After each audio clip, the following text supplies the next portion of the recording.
السلام عليكم، كي دايرين؟ لاباس عليكم؟ نتمنى تكونوا كلكم بخير وعلى خير. اليوم غادي نديروا واحد الوصفه تركيه 100%.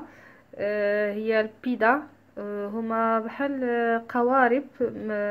قوارب العجين، معمرين بالكفته والخضر. غادي نبداو باستعراض المقادير. غادي ندير معكم كاع المقادير ديال الوصفه كامله، وعاد باش غندوزو نحضروا العجين. بالنسبه للعجين غادي نحتاجوا عندي هنا كيلو ديال الطحين. عندي هنايا معلقه كبيره ديال الخميره حبيبات، ومعلقه كبيره ديال السكر سنيده،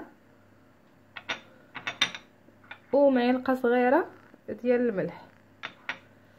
عندي كاس ديال الزيت، كاس ديال الماء دافي، وجوج كيسان ديال الحليب دافي. بالنسبه للحشوه غادي نحتاج هنايا نص كيلو ديال الكفته، اللحم مفروم نص كيلو، وهنايا عندي فلفله حمراء، عندي فلفله خضراء، وعندي هنا بصله كبيره قطعتهم كلهم هكا على هذا الشكل، وعندي ربيطه ديال المعدنوس، عندي نص كاس ديال الزيت البلديه، وهنا عندي معلقه كبيره ديال صلصه الطماطم، ومعلقه كبيره ديال صلصه الفلفل. بالنسبه للبهارات او العطريه غنحتاج معلقه صغيره ديال البابريكا او التحميره، ومعلقه صغيره ديال السكينجبير، ومعلقه صغيره ديال الابزار. وهنا غادي نزيد معلقه صغيره ديال الزعتر، حتى هي كتجي موالمه في هذه الوصفه. هما المكونات غادي ندوزو باش نحضروا العجين. بالنسبه للعجين غادي ندير معلقه كبيره كي قلت ديال الخميره حبيبات، وغادي نزيد عليها معلقه كبيره السكر، وغنزيد الحليب، وغنخلط هاد المكونات باش شي شويه تطلق لي هاد الخميره. غنزيد كاع كميه الحليب اللي عندي، جوج كيسان.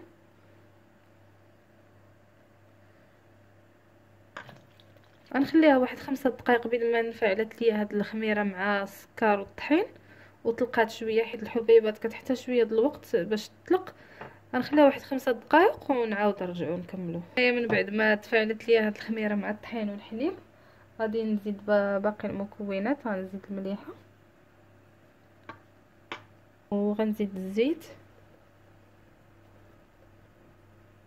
كاس تاع الماء. غادي نديرها باش تعجن. نخدمو في الاول غير السرعه تكون قليله، راه في رقم واحد كنخدموها، وعاد كنبداو نزيدو في الجهد ديالها بشويه بشويه.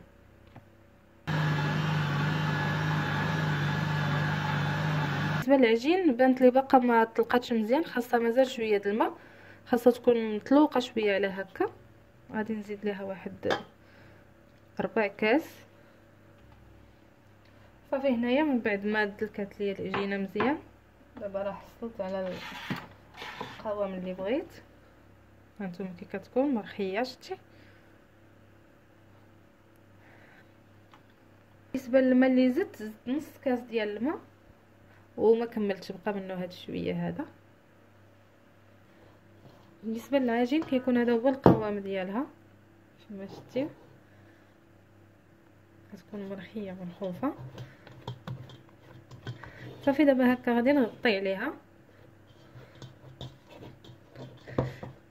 قبل ما نغطي عليها ندهنها شويه بالزيت، غير هكا شويه من الوجه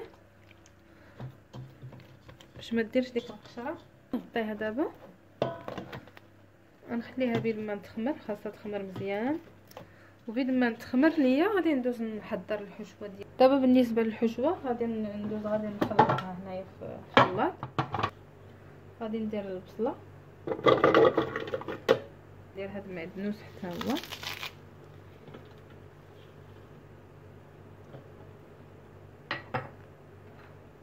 والفلفله الحمراء والفلفله الخضراء، وغادي نطحنهم مزيان حتى يوليو من بعد ما طحنوا ليا الفلفله والبصله ولاو على هذا الشكل والمعدنوس، غادي ناخذ الكفته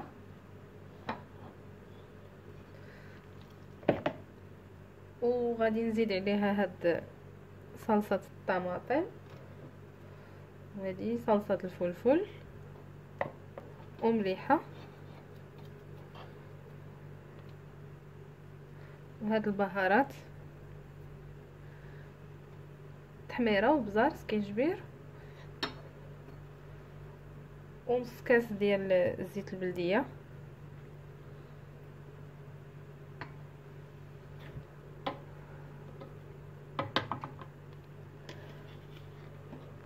كنزل هاد الفلفله وبصله معدنوس.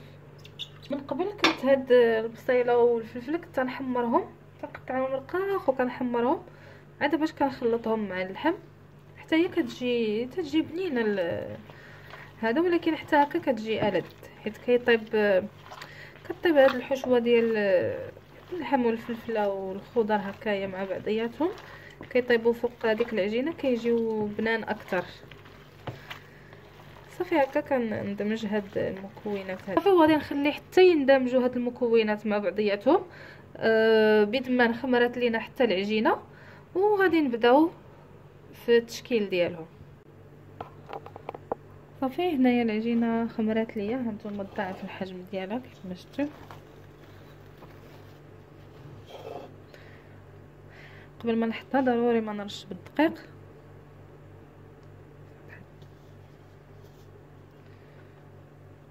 صافي هنا غادي نبدا نشكل هاد العجينه هذه كبيرات ونحطهم هنايا هكا شي طاوه ولا صينيه ولا اللي كان، نرشوها ضروري بالدقيق باش ما تلصقش لينا العجينه. الا بغيتيو يا الدقيق يا الزيت، هما كيستعملوا الدقيق دائما. هنا دابا غنبدا نشكل الكويرات صغار،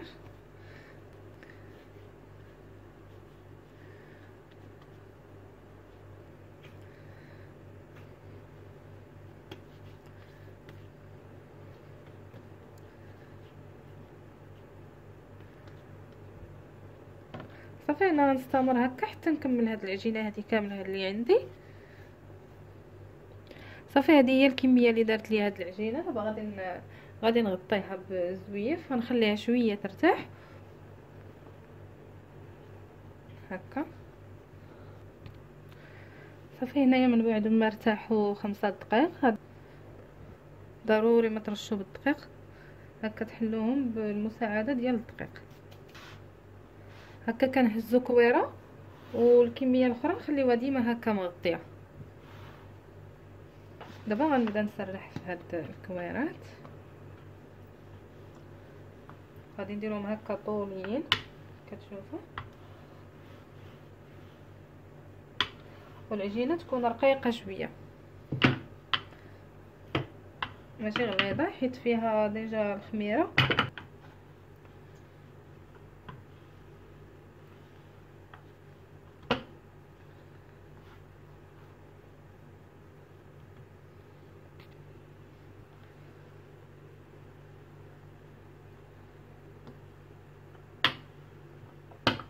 صافي هذه العجينه الاولى.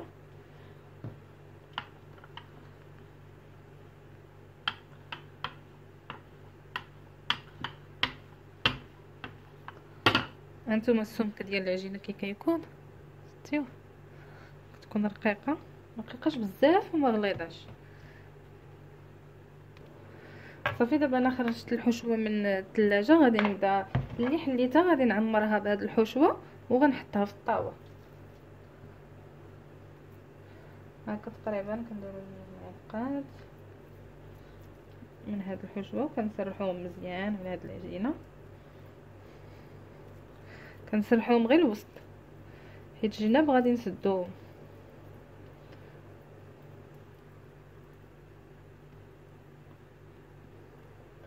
هما كيخصهم يعمروا مزيان حيت الا ما عمروش غادي يبداو يبانوا فيهم الفراغات ما كيبانوش زوينين. صافي وغنبدا نسدهم دابا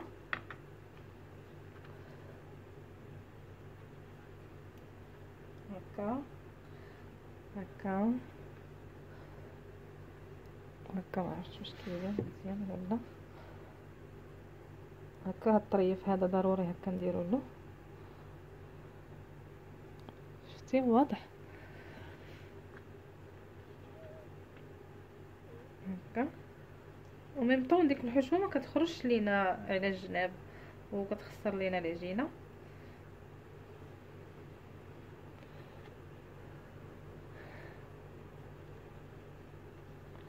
هكا هذه الاولى غادي نحطها في الطابه والله ما تجيش كبيره.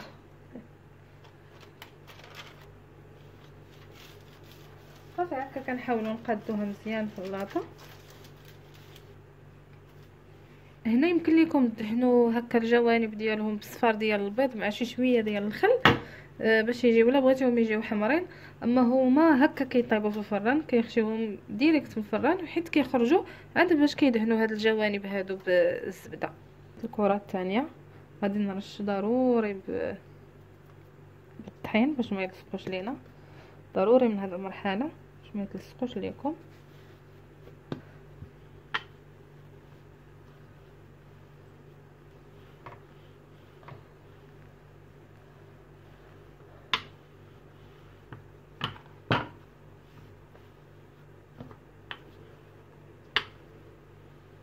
هكا على حسب الطاوه ديالكم، الا بغيتوهم حتى صغيورين يمكن لكم ديروهم صغيورين ميني بيدا. غادي نستمر، غادي نعمر عاوتاني هادي. قلت لكم تقريبا 2 معالق من هاد الحشوه.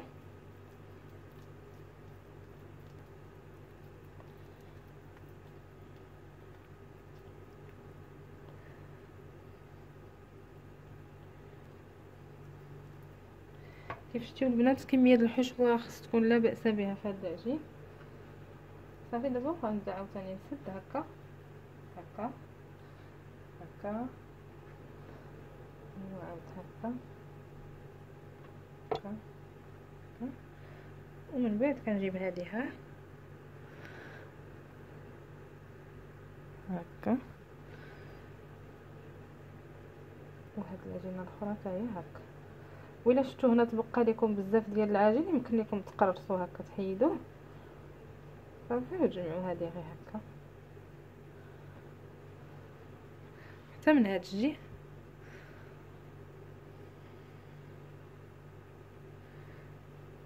صافي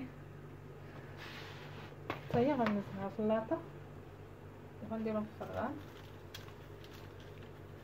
نكمل الكميه اللي بقات لي د العجين ونتلاقاو من بعد نشوفوا. نتوما كيف شفتوا هاد الطاوه هذه راه فيها ديجا 2. غادي نزيد هذه هي الثالثه صافي ونيشان الفران. هانتوما البنات هادو 2 الاولين اللي درت في الاول، هانتوما كيفاش باقيين كيبقبقوا في الفران هكا باش كيجيو لذات، حيت كطيب ديك الحشوه كطيب مع العجين كتجي منسمه بواحد الطريقه رائعه. دابا غادي ندير الطاوه الثانيه. هادو 2 الاولين اللي خرجوا ليا اللي طابو هما الاولين غندهنهم هكايا بزبيده. هما كيشتو طريف ديال الزبده، انا درت هنا زبده حيوانيه، يمكن لكم ديروا حتى مارغرين ماشي مشكل. غندهنوهم هكا ما حدهم باقيين سخان.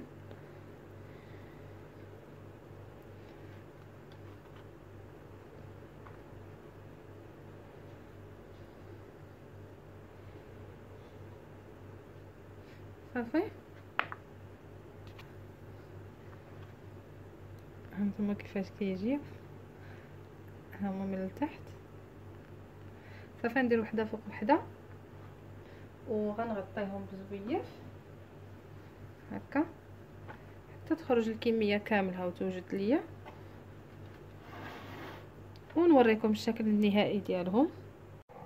صافي هنايا غادي نقطع كاع هاد الكميه هذه اللي عندي وغادي نحطها في صحن التقديم. الطريقه ديال التقطيع ديالها كيديروها هكا هكا شتي، عاود هذه هكا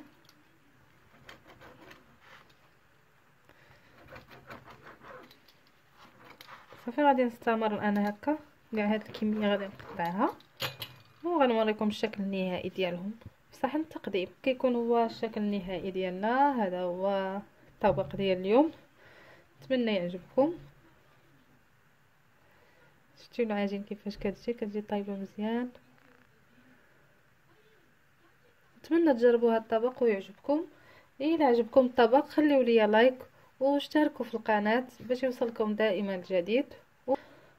وشكرا على المتابعه. السلام عليكم.